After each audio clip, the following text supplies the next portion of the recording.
Every night, a small puppy curled up outside the doors of the town hospital, braving the cold and darkness. When Dr. Thomas finally noticed and uncovered the truth behind the puppy's behavior, he was brought to tears.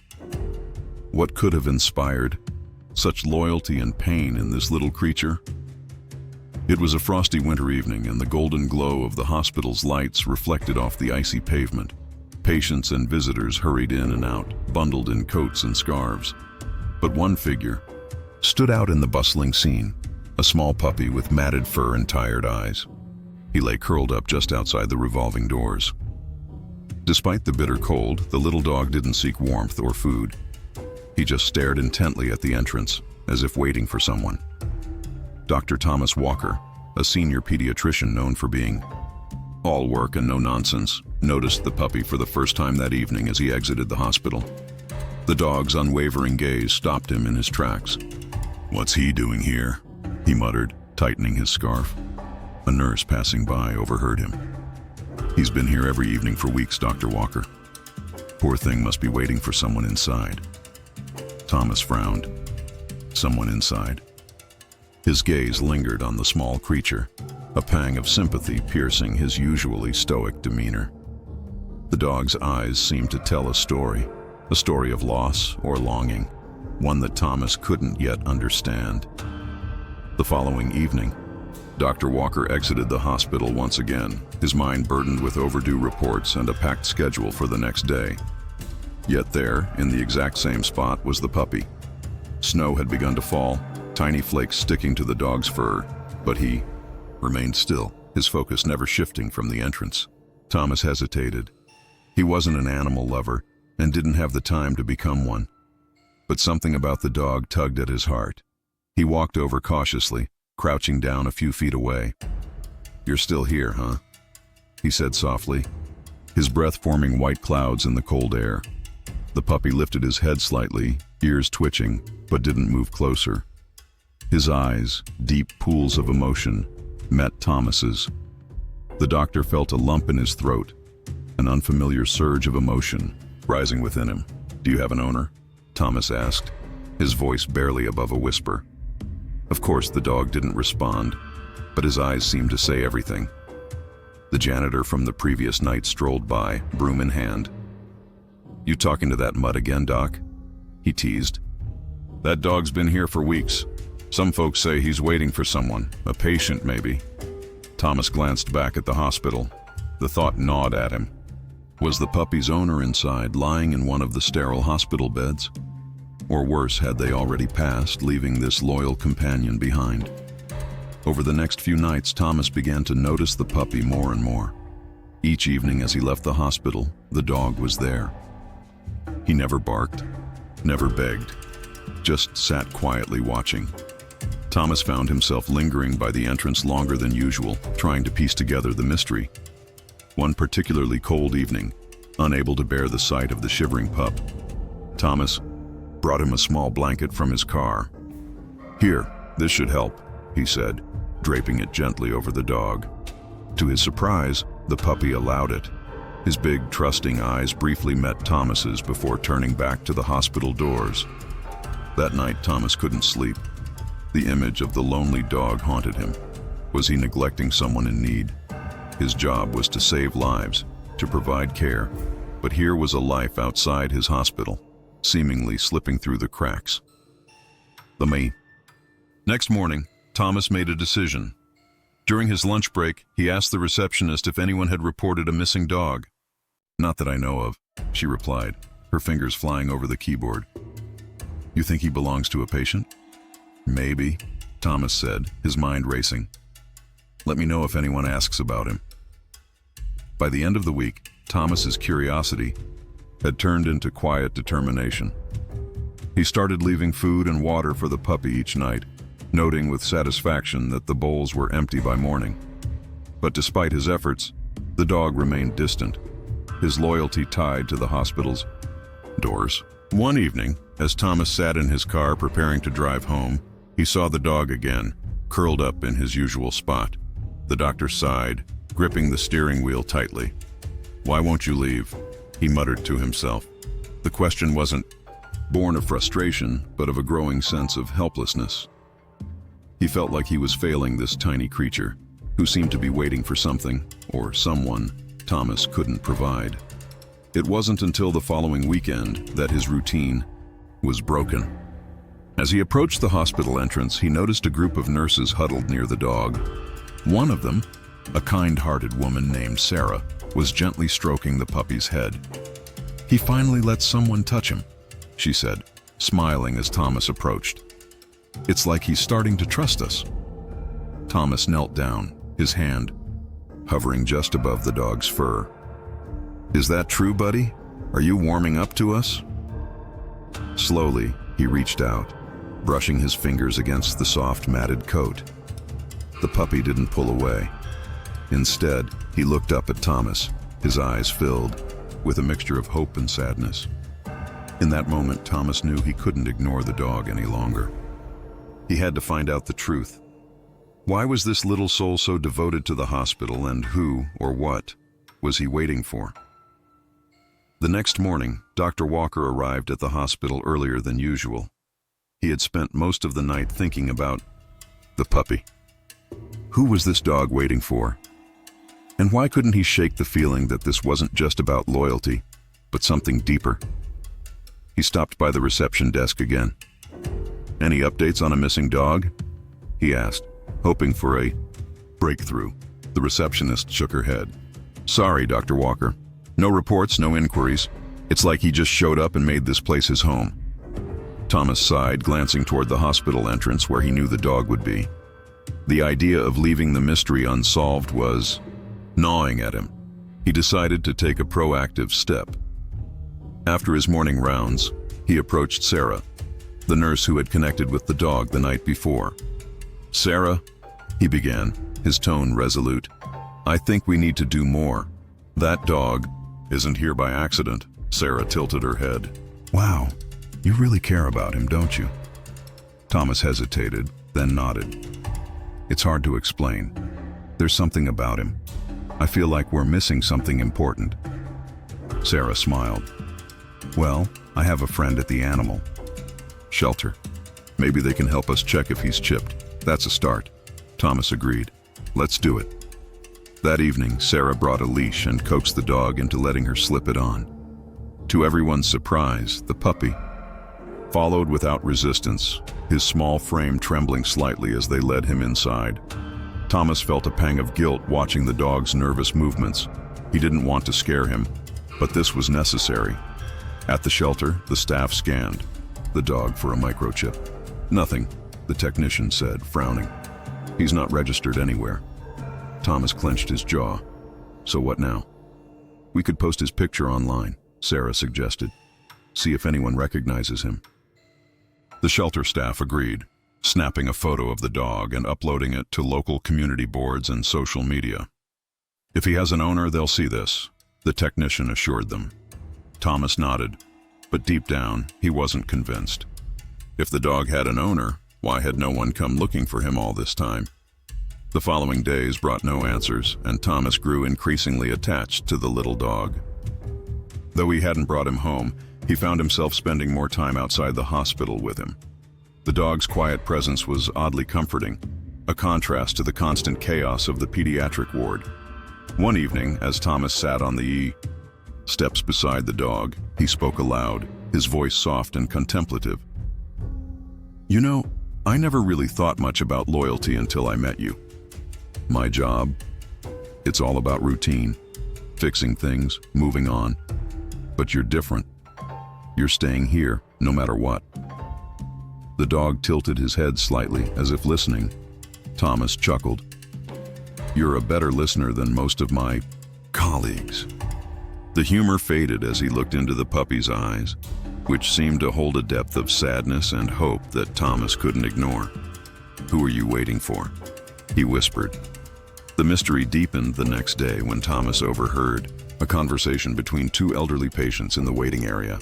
"That dog reminds me of a story I heard," one of them said, her voice low and thoughtful.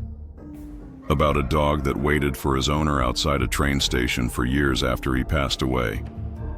Thomas froze. Could that be the case here? Had the dog's owner died, leaving him with nowhere to go? The thought sent a chill through him.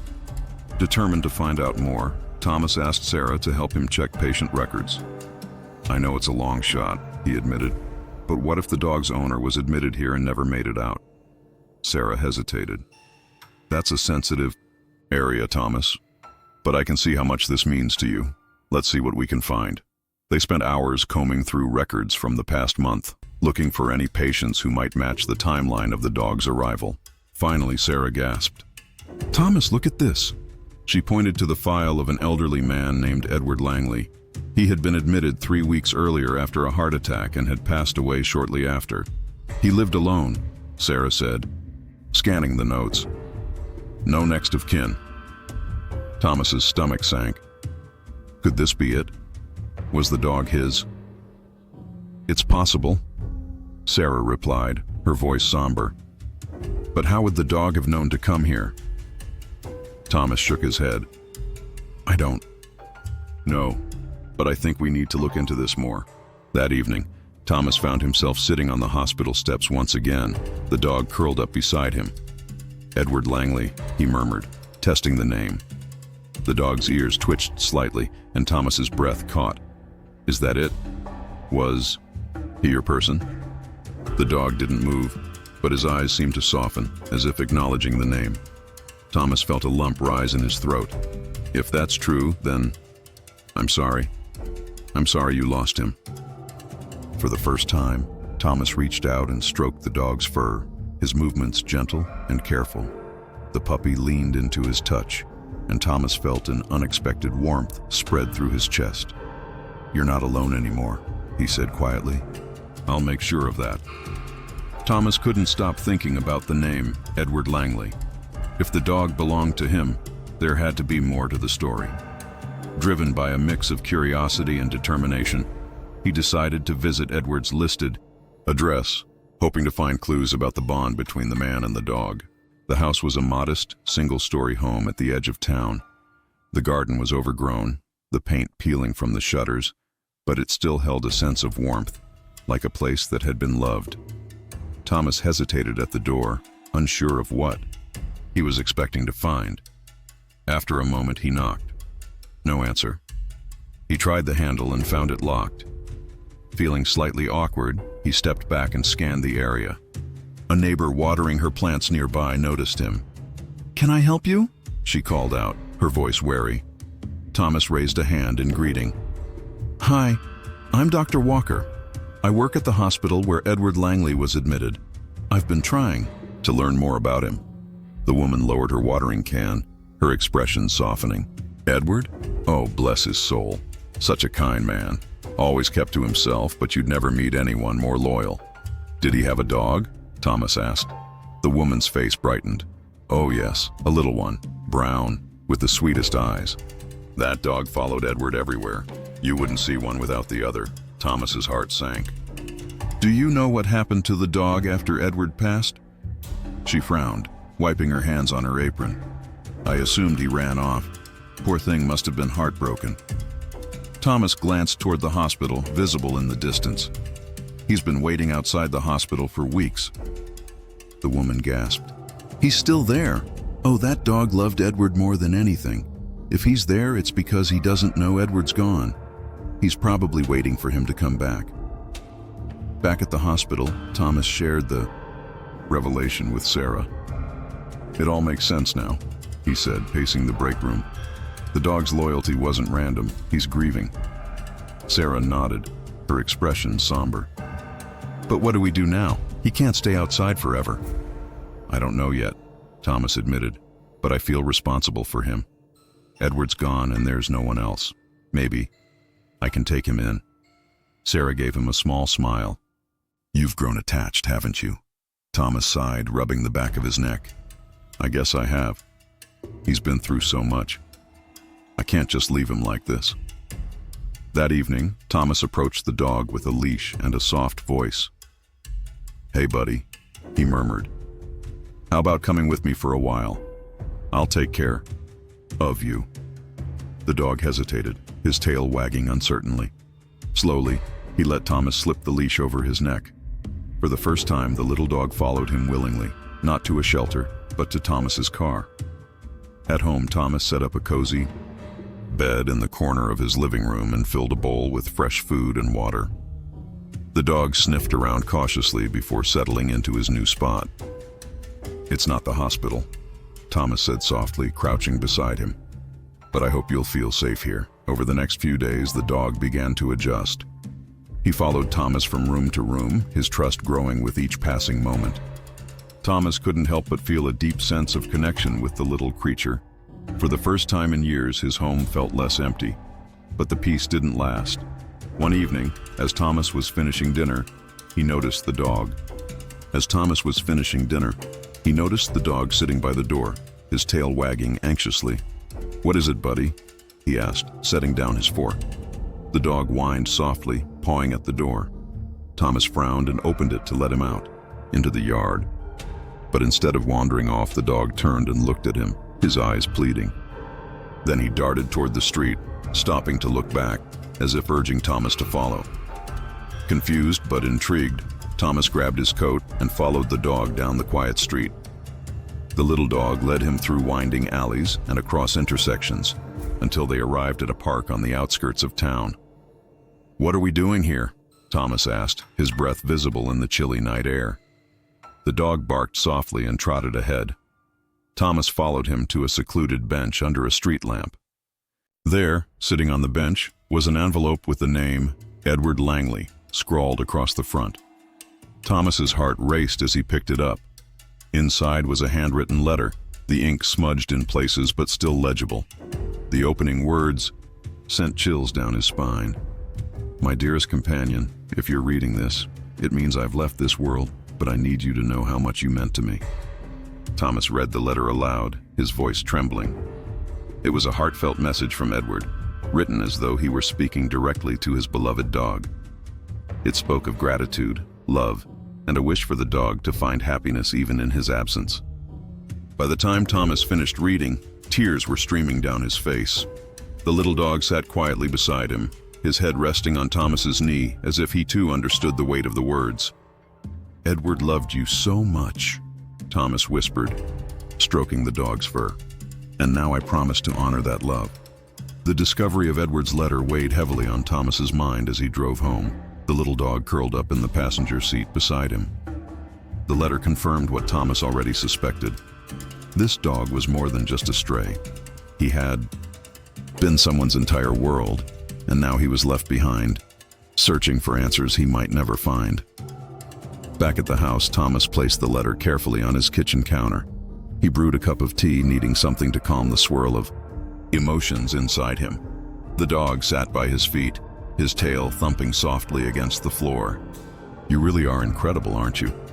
Thomas said, reaching down to scratch behind the dog's ears. "I don't think I've ever met anyone as loyal as you." The dog tilted his head as if listening and let out a soft whine. Thomas chuckled. Okay, I get it. You're hungry." He filled the dog's bowl with food and sat beside him while he ate, the rhythmic crunching oddly comforting. As the days went by, Thomas noticed a change in himself. He had always been dedicated to his work, but for the first time, he felt a sense of purpose beyond the hospital walls. Taking care of the dog brought a new rhythm to his life. Morning walks, shared meals, and quiet evenings together on the couch. It wasn't long before he found himself calling the dog Max, a name that seemed to fit his brave and steadfast personality. But Max's adjustment to this new life wasn't without its challenges. Though he had grown attached to Thomas, there were moments when his loyalty to Edward resurfaced. Some evenings, Max would sit by the door, staring out into the darkness as if waiting for someone who would never return.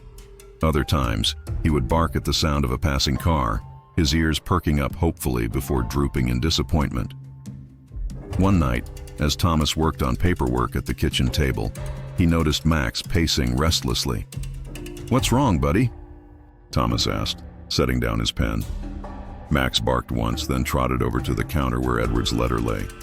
He pawed at the edge of the counter, looking up at Thomas with pleading eyes. "You miss him, don't you?" Thomas whispered, kneeling beside Max. "I can't bring Edward back, but I promise I'll do everything I can to make you happy." Max licked Thomas's hand, his tail wagging faintly. Thomas took that as a sign of trust, a fragile, growing bond between them. Meanwhile, Thomas couldn't shake the feeling that there was more to Edward's story. The letter, heartfelt as it was, hinted at a deeper struggle. Why had Edward been in the hospital? What had happened in the days leading up to his passing? The questions gnawed at Thomas, compelling him to dig deeper. He returned to the hospital and reviewed Edward's file. It revealed that Edward had been battling a terminal illness for months, a fact he had kept hidden from nearly everyone. His final days had been spent in solitude, his only comfort the companionship of Max. The realization hit Thomas like a punch to the gut. Edward hadn't just loved Max. He had relied on him in a world that had grown increasingly lonely. Max had been Edward's one constant. Thomas shared his findings with Sarah, who listened intently. "It's heartbreaking," she said, shaking her head. "But it makes sense now. That dog wasn't just loyal, he was grieving." Thomas nodded. "I want to do something for Edward, for Max. They both deserve better than what happened." Sarah smiled softly. "You already are, Thomas. You're giving Max a new chance at life, and I think Edward would have wanted that." Inspired, Thomas decided to honor Edward's memory in a tangible way. He reached out to the neighbor who had spoken so fondly of Edward and asked for her help. Together they planned a small memorial service in Edward's favorite park. Word spread quickly, and soon other neighbors and acquaintances who had known Edward began offering to contribute, bringing flowers, sharing stories, and even donating to a local animal shelter in his name. On the day of the memorial, Thomas brought Max to the park. The little dog seemed to sense the significance of the gathering, sitting quietly by Thomas's side as people shared their memories of Edward. Some spoke of his kindness, others of his quiet strength. Many mentioned Max, noting how inseparable the two had been. When it was Thomas's turn to speak, he held Edward's letter in his hand. "Edward may no longer be with us," he began, his voice steady despite the emotion swelling in his chest. "But his love and loyalty live on in Max. This little dog is a testament to the kind of man Edward was, someone who gave everything he had, even in his final days." The crowd murmured in agreement, and a wave of warmth washed over Thomas as he looked down at Max.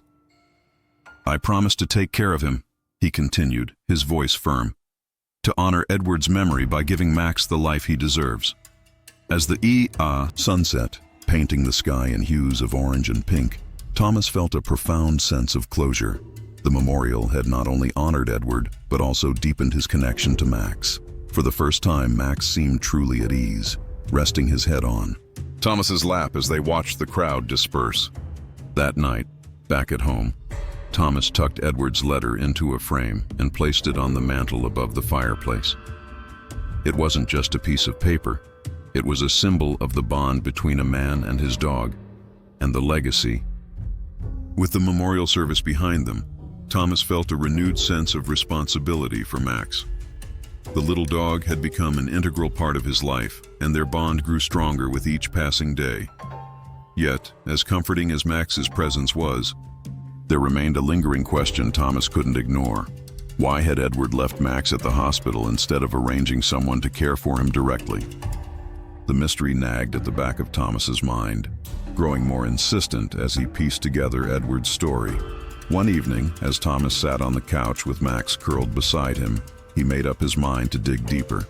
Edward's neighbor had mentioned a sister, someone Edward had been estranged from for years. If anyone could shed light on Edward's final days, it would be her. The next day, Thomas tracked down Edward's sister, Clara, using the hospital records and information from the neighbor. He found her living in a modest home on the outskirts of the city. With Max by his side, Thomas approached the front door and knocked. A moment later, the door creaked open to reveal a woman in her late 50s, with tired eyes and a cautious expression. "Can I help you?" she asked. "Ms. Clara, my name is Thomas. I'm a doctor at the hospital where your brother Edward passed away," Thomas said, hesitating slightly.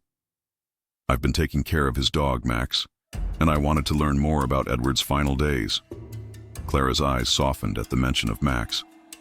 "Max?" she whispered, her voice thick with emotion. "I haven't seen that little dog since Edward got sick. Please, come in." Inside, Clara explained the fractured relationship she'd had with her brother. They had grown apart over the years due to a misunderstanding over their parents' inheritance.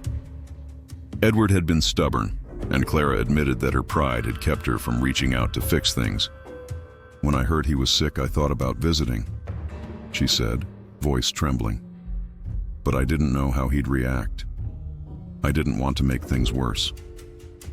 Thomas listened carefully, sensing the regret in Clara's words.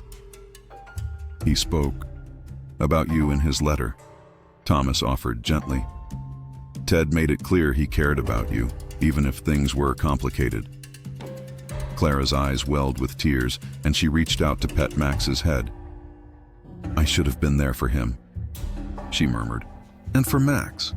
Edward loved this little dog more than anything." Their conversation took an unexpected turn when Clara revealed something Thomas hadn't known. Edward had tried to reconcile with her in his final months. He had left messages, written letters, even attempted to visit her home. "But I was too afraid to answer," Clara admitted. "I thought it was too late." Hearing this, Thomas felt a surge of determination. "It's not too late to honor his memory," he said. "You can help me take care of Max and make sure Edward's story isn't forgotten." Clara nodded, her resolve strengthening. "I want to make things right, for Edward and for Max." As Clara and Thomas began working together, new challenges emerged. Clara suggested they visit Edward's old home to retrieve any items he may have left behind for Max. The house had been locked since Edward's hospitalization, and the idea of going through his belongings was emotional for both of them. Still, they agreed it needed to be done. The visit to Edward's home was bittersweet. The small, cluttered house held the essence of a man who had lived simply but deeply. Max immediately recognized the space, wagging his tail excitedly as he sniffed around. In the living room, they found a worn blanket Max clung to, and Clara folded it with trembling hands. In a kitchen drawer, Thomas discovered a box of photographs and letters. Among them was a journal Edward had kept during his illness. Flipping through its pages, Thomas was moved by the depth of Edward's love for Max.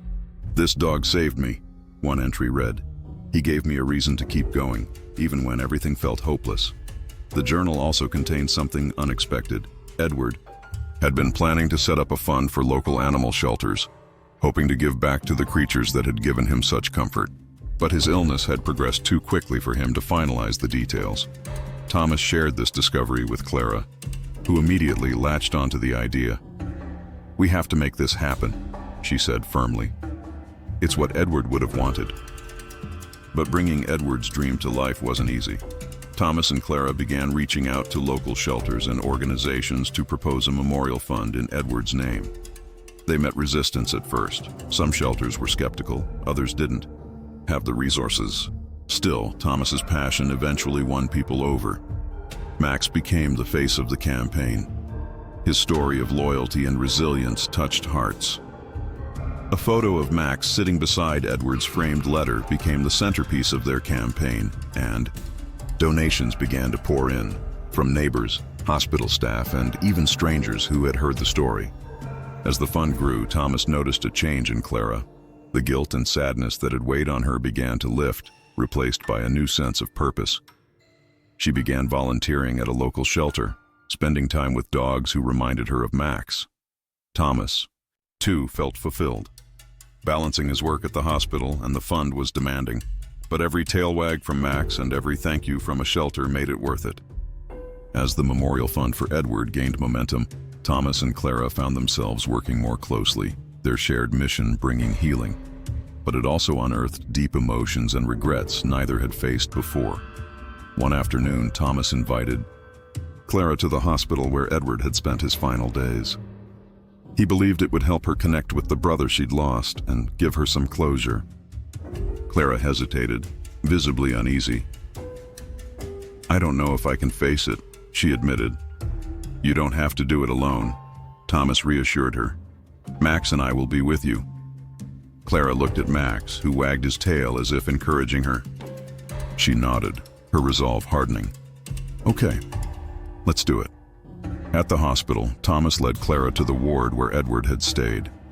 The sterile halls and faint scent of antiseptic brought back painful memories, but he focused on Clara, whose eyes flicked nervously around. They stopped at the room Edward had occupied. "This is it," Thomas said softly. Clara hesitated, her hand hovering over the handle. "What if I can't do this?" she whispered, tears in her eyes. Thomas placed a comforting hand on her shoulder. "Take your time. Edward would understand." With a deep breath, Clara pushed open the door. The room was empty, but traces of Edward remained. A framed photo of Max beside the bed, a stack of books. The scent of lavender from the air freshener Edward had favored still lingered faintly in the room. Clara stepped inside, her composure crumbling as she caught sight of the photo of Max by the bedside. "He really loved you, didn't he?" she said, kneeling to stroke the dog's head. Max wagged his tail and licked her hand gently, as if offering comfort. Thomas remained silent, giving Clara space to process her emotions.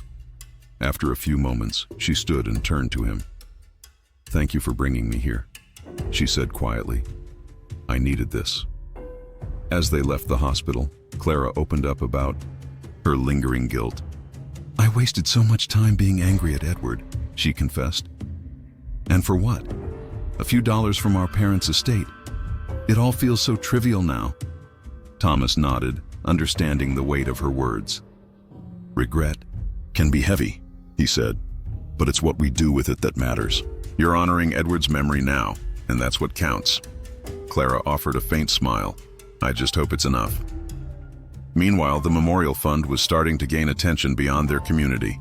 A local news outlet reached out to Thomas and Clara, asking to feature Max's story in a segment about the healing power of animals.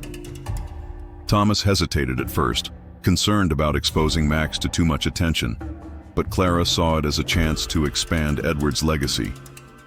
"This could bring so much support to the shelters," she argued. "It's what Edward would have wanted." Reluctantly, Thomas agreed, and the interview was scheduled. On the day of the shoot, Max was a natural, charming the reporters with his gentle manner and heartwarming story. When the segment aired later that week, the response was overwhelming. Donations poured in, and people from across the state reached out with admiration for Edward's dedication to animals. Despite the campaign's success, Thomas found himself facing emotions he hadn't fully acknowledged. Caring for Max and working on the fund had filled a void, but it also forced him to confront a loneliness he had buried beneath years of hospital work. He began to question whether his connection with Max was truly about Edward or about easing his own pain. One evening, as Thomas sat on the couch with Max, Clara stopped by unexpectedly, carrying a box of Edward's belongings she had been sorting through. "I thought you might want this," she said, handing it to Thomas. Inside were Edward's handwritten letters, photos, and a collection of dog training guides. Thomas pulled out one letter, addressed simply, "To whoever takes care of Max." As he read Edward's heartfelt words of gratitude for the future caretaker of his beloved dog, Thomas felt a lump form in his throat. "He trusted you," Clara said softly, "and I can see why." Thomas looked at her, his voice low and thick with emotion. "I've been struggling," he admitted. "Sometimes I wonder if I'm doing this for Max or for myself." Clara placed a gentle hand on his arm. "It's okay to feel that way. We're human. But what you're doing for Max and for Edward goes beyond that. You gave Max a home. You gave Edward's story a voice. That's not selfish, Thomas. That's love." Her words struck a chord deep within him. For the first time, Thomas allowed himself to fully embrace the bond he'd formed with Max, not as a substitute for what he lacked, but as a living tribute to Edward's love and loyalty. The success of the Memorial Fund gave Thomas and Clara renewed purpose, but it also brought unexpected challenges. With Max's story now in the spotlight, the shelter saw a flood of adoption applications, donations, and offers to feature Max in national campaigns. What had started as a beautiful tribute was quickly becoming overwhelming. One day, as Thomas sorted emails at the shelter, a sharply dressed man in his late 40s introduced himself as Gerald Palmer, a representative from a prestigious marketing agency. His proposal was ambitious. Max would become the face of a nationwide pet adoption campaign, complete with TV commercials, public appearances, and branded merchandise. Thomas hesitated. Max isn't just a story, he's family. I don't want to exploit him. Gerald leaned in, his tone persuasive. This isn't exploitation, it's amplification. Think about how many lives Max could change, both human and animal. This is what Edward would have wanted. Clara, who had joined the meeting, was torn. The campaign could elevate their cause and fund shelters for years, but it also risked turning Max into a symbol instead of preserving Edward's deeply personal story. We need time to think, she said firmly. That evening, Clara and Thomas discussed the proposal. Clara leaned toward accepting it, focusing on the greater good. This could fund the shelter for years. We could save so many animals, Thomas. But Thomas remained conflicted. Max has already been through so much. I don't want to turn him into a commodity. Their disagreement grew tense, exposing deeper emotional rifts. Clara accused Thomas of holding back out of fear. Thomas, in turn, questioned whether Clara truly grasped the emotional weight of Max's journey. As their voices rose, Max whimpered softly and nudged Thomas's leg. The small gesture broke the tension instantly. Both fell silent, their guilt palpable. Maybe we're too close to this, Clara whispered. We need to make a decision that's best for Max, not for us. The next day, as Thomas reflected on the campaign offer, a stranger approached him at the shelter. A young woman named Elena introduced herself as a veterinary technician who had known Edward through his volunteer work. She shared something surprising. Edward had once dreamed of starting a mobile veterinary clinic to serve underserved communities, inspired by Max's gift of comfort. Thomas was taken aback. He never told me that. Elena smiled. It was just an idea, he mentioned, but he was passionate about it. He wanted to help people and their pets, wherever they were. Her revelation stirred something in Thomas. This added a new dimension to Edward's legacy, one rooted not just in memory, but in action. When he shared this with Clara, they both felt a shift. Maybe this was a better way to honor Edward's vision. As they began researching the logistics of a mobile clinic, strange things began to happen. Thomas noticed unfamiliar faces loitering near the shelter. One evening, he found a note slipped under the door. It read, "Max doesn't belong to you." Alarmed, Thomas showed the note to Clara. "What do you think this means?" he asked, his voice tight with worry. Clara's expression darkened. "Do you think someone's trying to claim a connection to Edward or to Max?" "To Max? Maybe they think he's valuable because of the publicity." Thomas couldn't shake the unease settling over him. They decided to install security cameras around the shelter and notify local authorities, but the incident weighed heavily on both of them. Days later, Gerald Parker called again, pressing for an answer on the campaign. Thomas and Clara agreed to meet him one final time to voice their concerns. The meeting quickly took a surprising turn when Gerald revealed that another organization had come forward, claiming to be Max's original owner. "They're threatening legal action if Max isn't returned," Gerald said. "This could complicate everything." Thomas's heart sank. Max had been Edward's loyal companion for years. There was no doubt where he belonged, but the idea of someone trying to take him away was terrifying. "Do they have proof?" Clara asked, her voice tight. Gerald shook his head. "Not yet. But with all the attention Max has received, it's not uncommon for people to fabricate claims. You need to be prepared." That evening, Thomas sat alone with Max, stroking his fur as the dog lay curled at his feet. "What are we going to do, buddy?" he murmured. Max looked up at him with trusting eyes, and Thomas felt a surge of determination.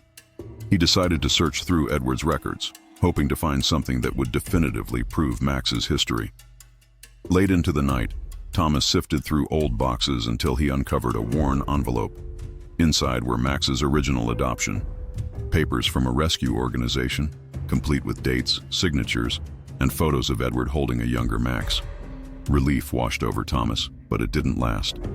He realized that even with proof, the claim could still gain traction and cast doubt on everything they'd built.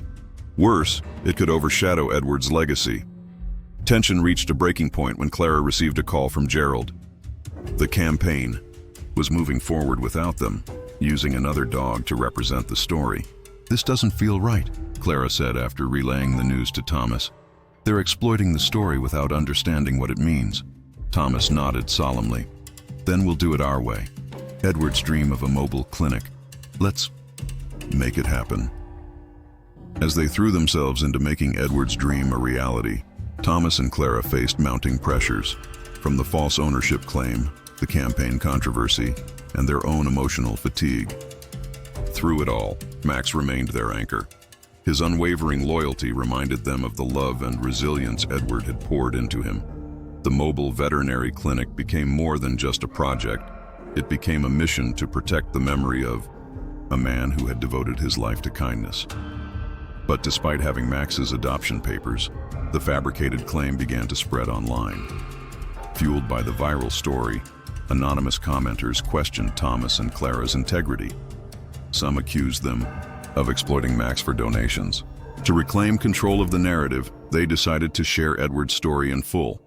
His love for animals, his compassion for underserved communities, and how Max had been his source of hope during his final days. They planned a heartfelt public event at the shelter, inviting Edward's former colleagues, local supporters, and even the media. On the day of the event, the shelter buzzed with activity. Volunteers set up displays of Edward and Max's shared journey, arranging photos and letters with care. Clara finalized her presentation, while Max stayed close to Thomas, seeming to sense the gravity of the moment. As guests gathered, Thomas stood before a screen playing a slideshow of Edward's life. Taking a deep breath, he began. Edward wasn't just a dog lover. He was a dreamer. He believed in a world where every animal had a chance to heal, and every person could find solace in their companionship. Max was the cornerstone of that dream. The crowd listened in respectful silence. Clara stepped forward to add, "This isn't just about one dog. It's about the bond between humans and animals, and how that connection can transform lives." Edward wanted to bring that connection to everyone, especially those who needed it most. By the end of the event, the room filled with applause. Donations poured in, and local businesses pledged resources to support the mobile clinic. It was a turning point, but not everyone in the crowd was there to celebrate. As the event wrapped up, a woman approached Thomas and Clara with a guarded look. She introduced herself as Samantha and claimed to be part of the family who had originally fostered Max before Edward adopted him. Her presence was unexpected, and her voice carried a hint of sadness. "I'm not here to cause trouble," Samantha began, "but you need to understand. Max wasn't always yours. My parents cared for him first. They loved him, and giving him up was one of the hardest things we ever did." Thomas studied her expression. There was no hostility, only grief and sincerity. "I'm sorry for what you went through," he said. But Edward adopted Max legally, and their bond was unbreakable. Samantha nodded, her eyes softening. "I see how much Max means to you. I just wanted you to know where he came from. He brought joy to my family before he brought it to yours." Clara stepped forward and extended her hand. "Thank you for telling us. It's clear Max has touched many lives. We'd love to hear more about his time with your family, if you're willing." Samantha hesitated, then agreed. It was a fragile connection, but one that offered new depth to Max's story. Meanwhile, the controversy with Gerald Parker's campaign escalated. The substitute dog used in the project bore an uncanny resemblance to Max, and the marketing materials subtly referenced Edward's narrative. Outraged, Thomas called Gerald in a tense phone conversation. "You're misleading people," Thomas said firmly. "This isn't about awareness anymore. It's about profit." Gerald's response was dismissive. "The public loves a good story. If you're not willing to play ball, don't blame me for finding someone who will." The call left Thomas fuming, but it also solidified his resolve. He and Clara redirected all their energy into the mobile clinic, determined to create something genuine and lasting, something that truly honored Edward's legacy. In the weeks that followed, Samantha became an unexpected ally. She shared old photographs of Max as a puppy and stories from his early days, adding dimension to his journey. Through her, Thomas and Clara began to understand that Max had touched lives long before Edward and continued to do so now. Edward visited us after the adoption, Samantha revealed one evening. He wanted to make sure we were okay with the transition. He even sent updates about Max for years. Edward had a way of making people feel seen. Thomas and Clara were deeply moved by this revelation. It broadened their understanding of Edward's kindness and inspired them to embrace a similar spirit within the mobile clinic, offering not just care for animals, but emotional support for the people who love them. As the plans for the clinic progressed, unexpected partnerships began to form. A local veterinary college offered interns, and a logistics company donated a van for the clinic's use. The community's involvement became a living tribute to Edward's enduring influence. However, the fabricated ownership claim reappeared in the form of a legal threat. An anonymous petitioner alleged irregularities in Max's adoption process. Though Thomas and Clara were confident the claim was baseless, the legal process threatened to delay everything. Desperate for help, Thomas reached out to Samantha. Her connections within the local animal welfare community proved invaluable. "Let me help," she said. "Max deserves to stay where he belongs." Her involvement marked a turning point, transforming initial tension into a partnership built on mutual respect for Max's legacy. The challenges, alliances, and emotional bonds forged during this time set the stage for a pivotal turning point. The false claims and Gerald Parker's exploitative campaign were no longer just obstacles. They became the very fuel for Thomas and Clara to clarify their mission and protect Edward's dream with fierce determination. The fabricated legal case intensified, pulling them into a storm of paperwork, court filings, and growing public scrutiny. Gerald capitalized on the controversy, amplifying his campaign by hinting that Max's home might not be legitimate. "What if we lose Max?" Clara asked one late evening as they sat in the shelter office, the desk lamp casting soft light over stacks of documents. Max lay at their feet, his head resting gently on Thomas's shoe, seemingly oblivious to the chaos surrounding him. Thomas reached down and scratched behind Max's ears. "We won't let that happen," he said quietly.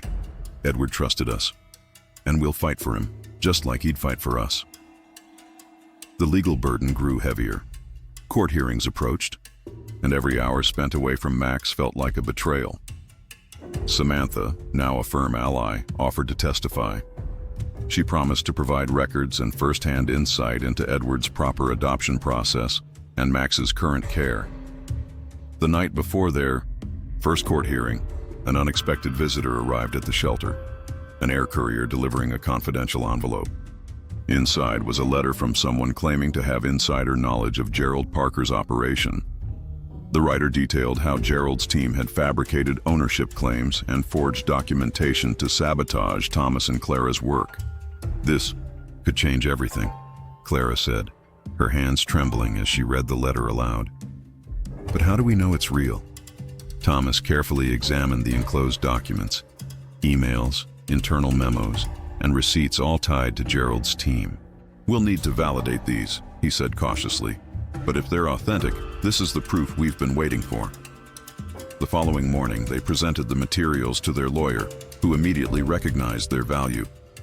"This isn't just about Max," she said. "If this holds up, Gerald could face legal consequences."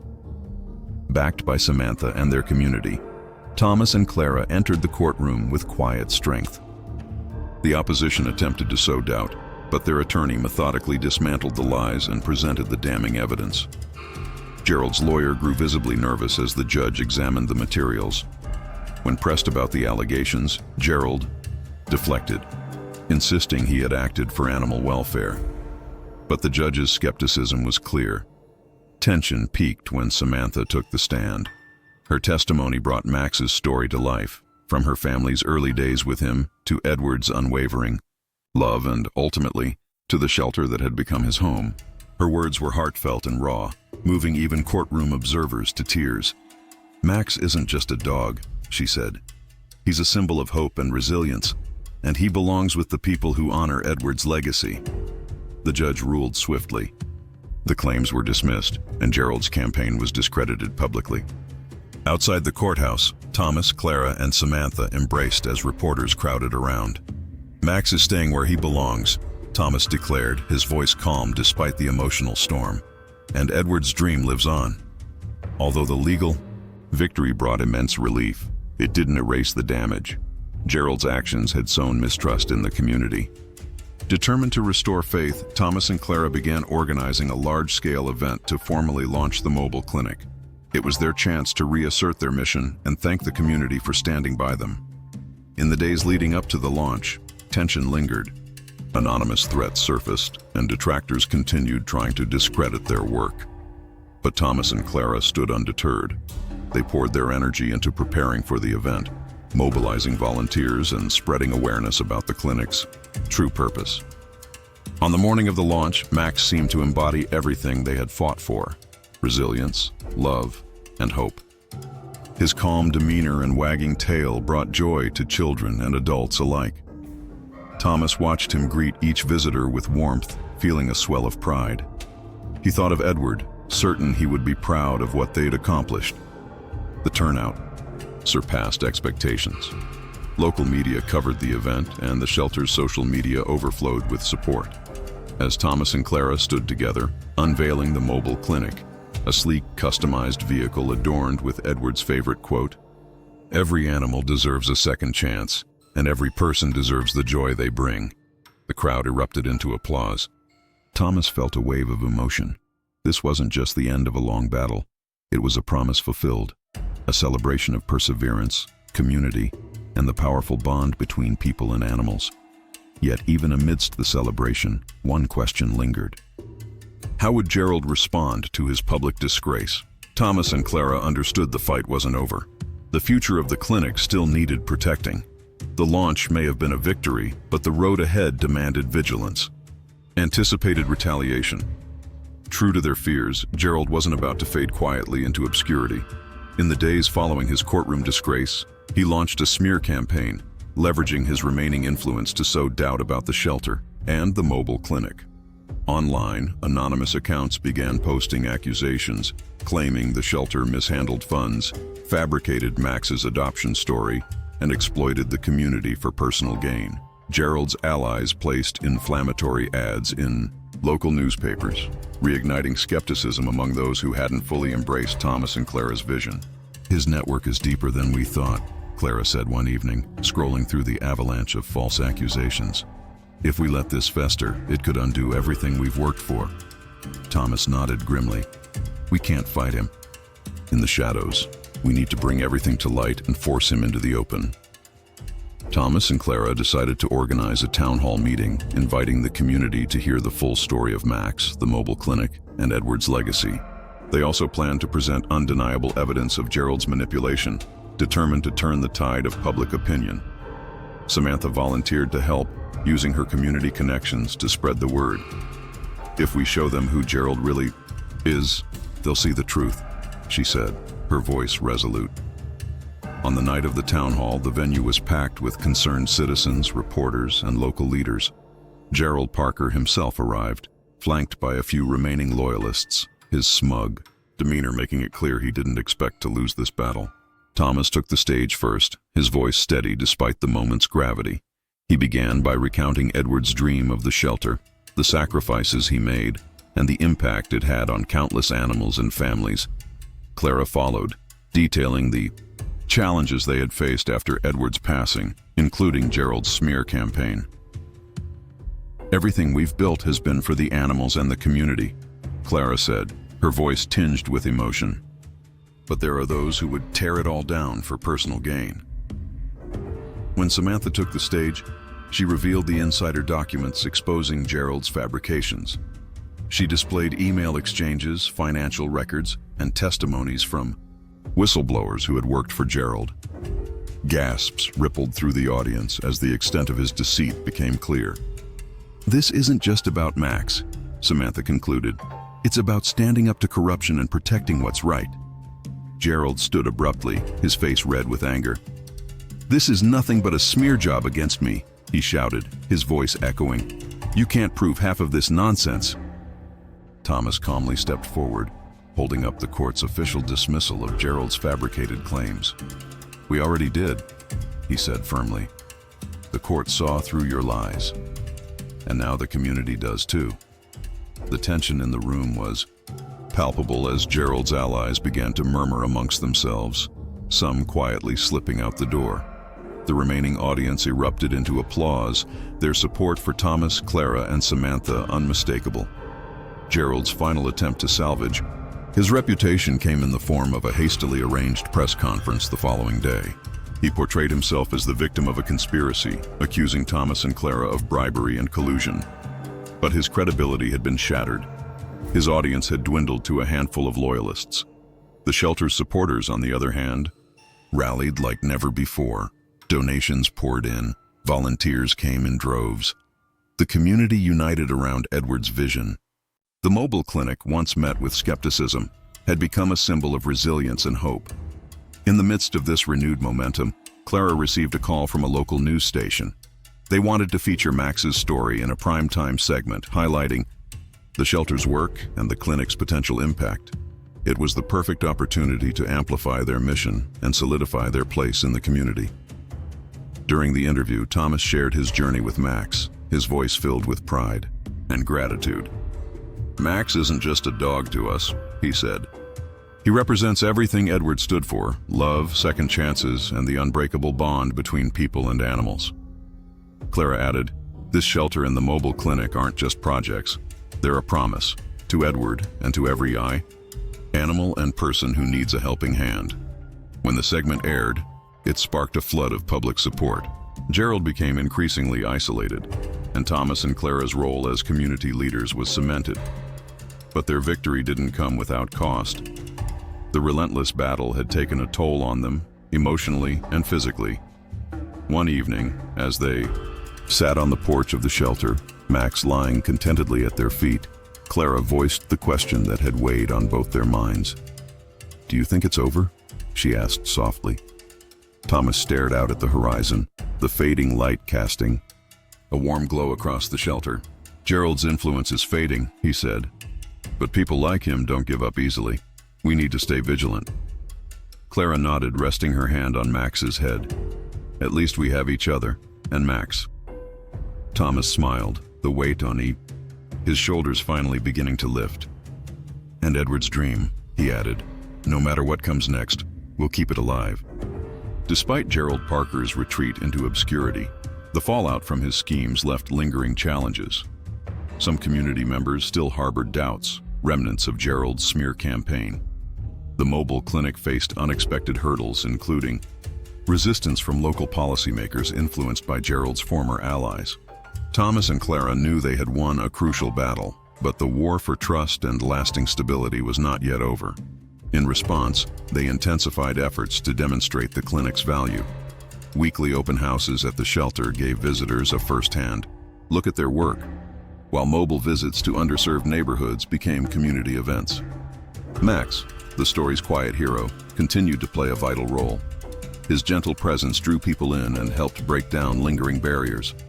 The tipping point came unexpectedly during a crisis that tested the shelter and clinic's resilience like never before. One stormy evening, Clara received an urgent call from Samantha. A nearby industrial site had suffered a chemical spill. The area was being evacuated, and reports were coming in about stray animals trapped in the flood zone.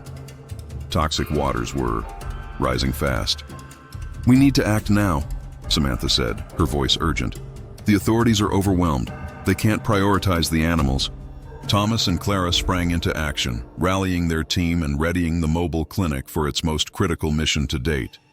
Volunteers loaded crates, medical supplies, and emergency gear, while Clara coordinated with local authorities to gain access to the evacuation zone.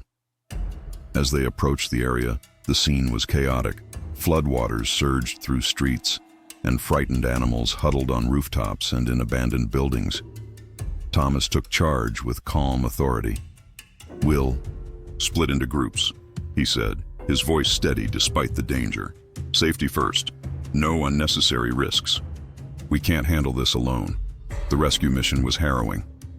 Clara waded through waist-deep water to coax a terrified dog out of a submerged yard. Samantha and another volunteer climbed onto a roof to reach a stranded cat. Max, sensing the urgency, seemed to become an active participant, barking encouragement to the animals they saved. But the operation wasn't without danger.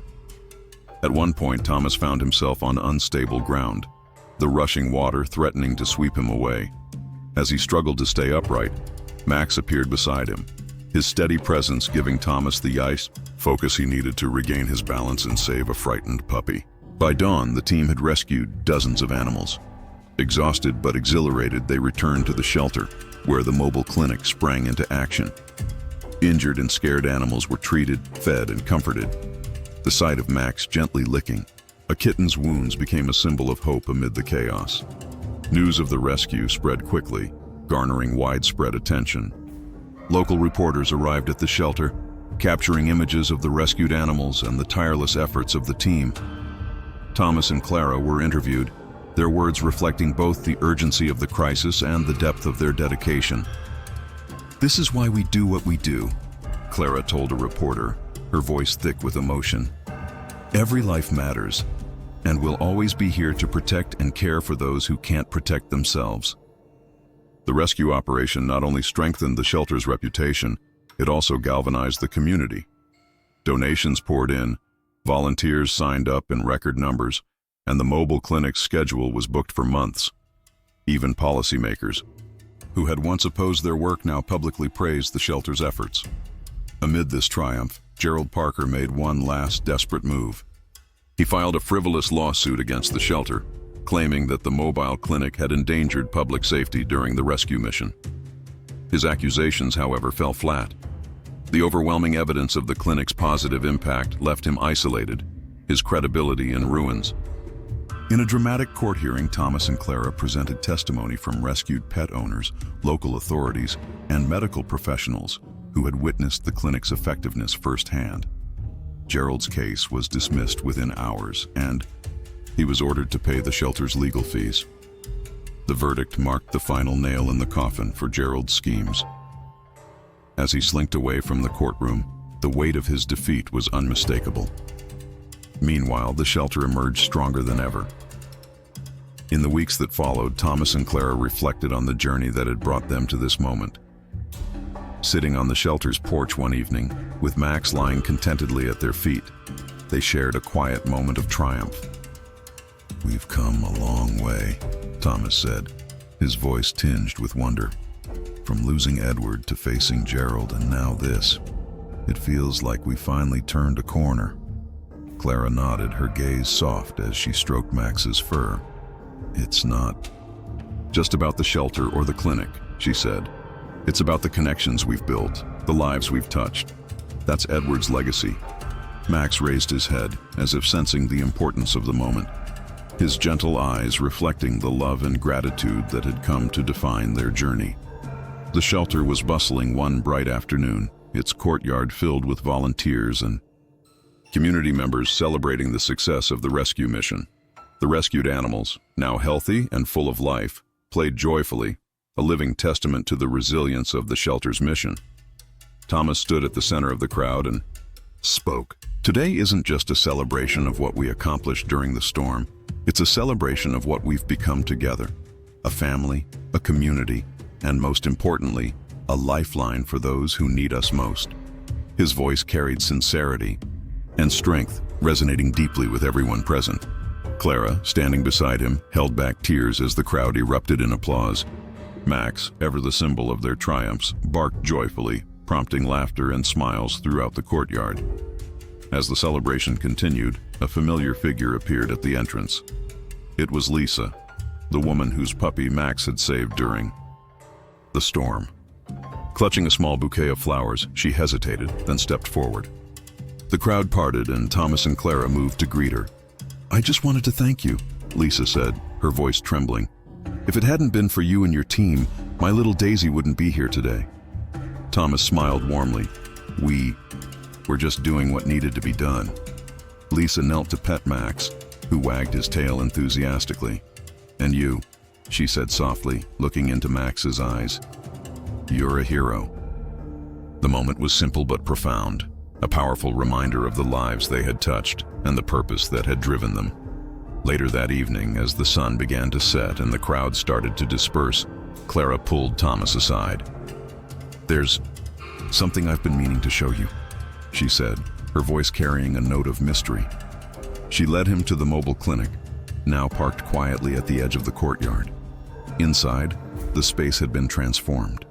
Photos of rescued animals lined the walls, alongside thank you notes from grateful owners. At the center of it all was a framed picture of Edward, his gentle smile a reminder of the vision that had started it all. "This is our tribute to him," Clara explained, her voice thick with emotion.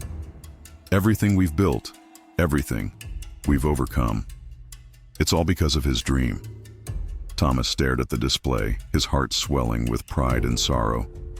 "He'd be proud," he whispered.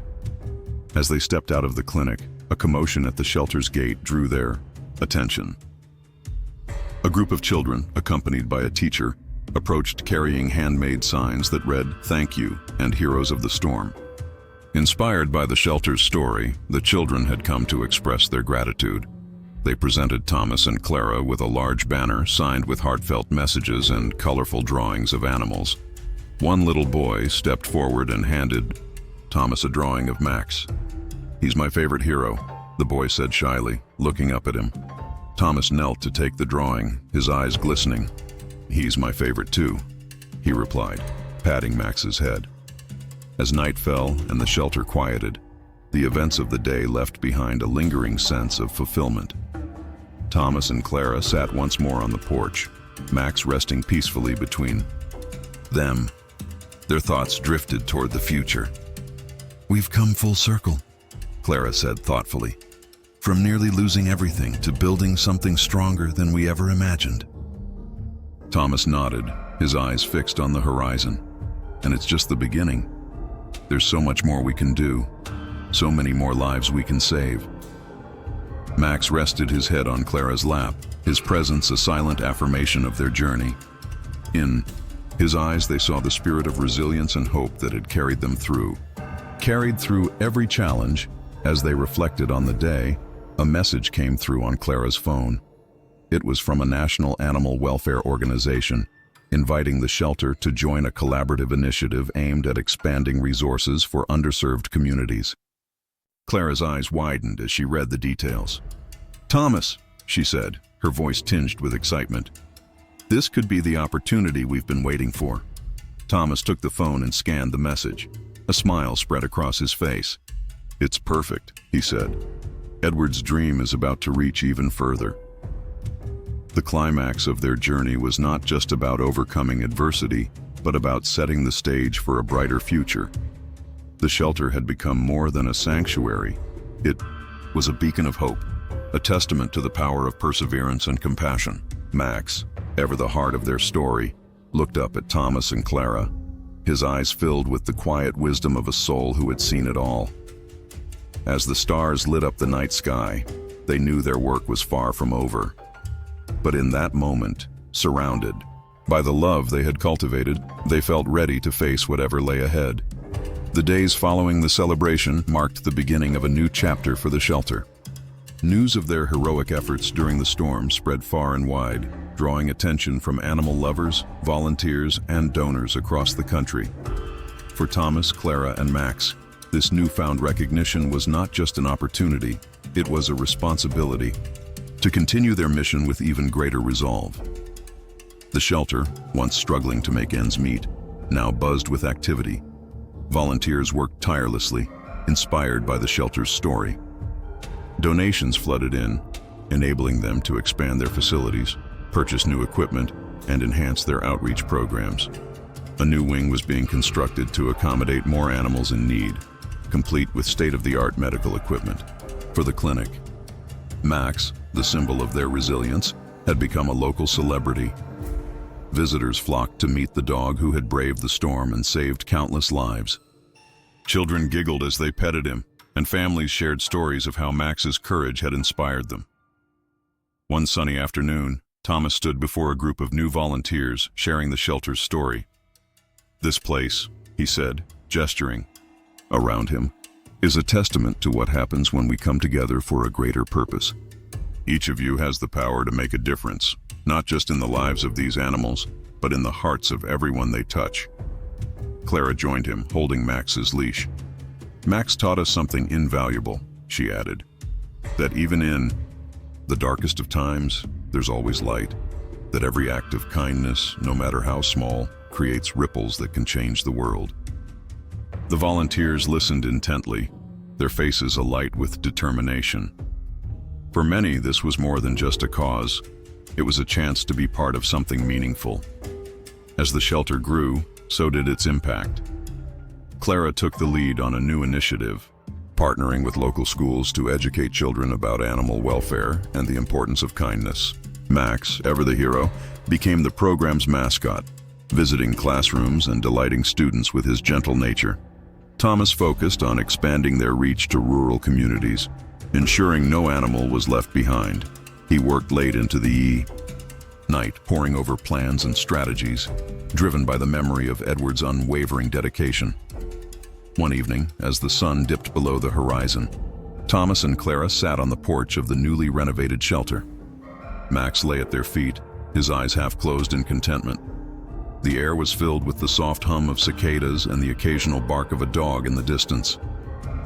"We've come so far," Clara said, her voice tinged with both pride and disbelief. Thomas nodded. "But there's still so much to do." Clara placed a hand on his arm. "And we'll do it together." They sat in comfortable silence, their thoughts intertwined with memories of their journey, the challenges they had faced, the lives they had saved, and the lessons they had learned. As the stars began to twinkle in the night sky, Clara turned to Thomas with a smile. "Do you think Edward ever imagined this?" she asked softly. Thomas looked out at the shelter, its windows glowing warmly in the darkness. "I think he did," he said, "and I think he'd be proud." Max lifted his head, as if sensing the moment's significance, and wagged his tail, a silent affirmation of all they had achieved. The next morning, Thomas and Clara stood in front of the shelter's new sign, unveiled during a special ceremony. It read, "Edward's Haven, a shelter of hope." Beneath it was an inscription in memory of Edward, whose dream lives on in every life they touch. The crowd erupted in applause, their cheers a celebration not just of the shelter's accomplishments, but of the spirit of unity and compassion that had brought them here. As Thomas addressed the crowd, he felt a surge of emotion. "This isn't just a shelter," he said. "It's a testament to the power of love, resilience, and community. Every life saved here is a reminder of what we can achieve together." As the story of Edward's Haven continued to unfold, it became a beacon of hope for animals and humans alike. Its impact reached far beyond its walls, touching hearts and inspiring change in communities everywhere. Max, the heart of the shelter's story, remained a constant presence, his courage and loyalty a symbol of all they stood for. Together, Thomas, Clara, and Max carried forward Edward's dream, one life at a time. If you were inspired by this story, join us in making a difference. Subscribe to our channel for more heartwarming tales of courage, resilience, and hope. And don't miss our next story, another incredible journey that will touch your heart and remind you of the power of compassion. Click here to watch now.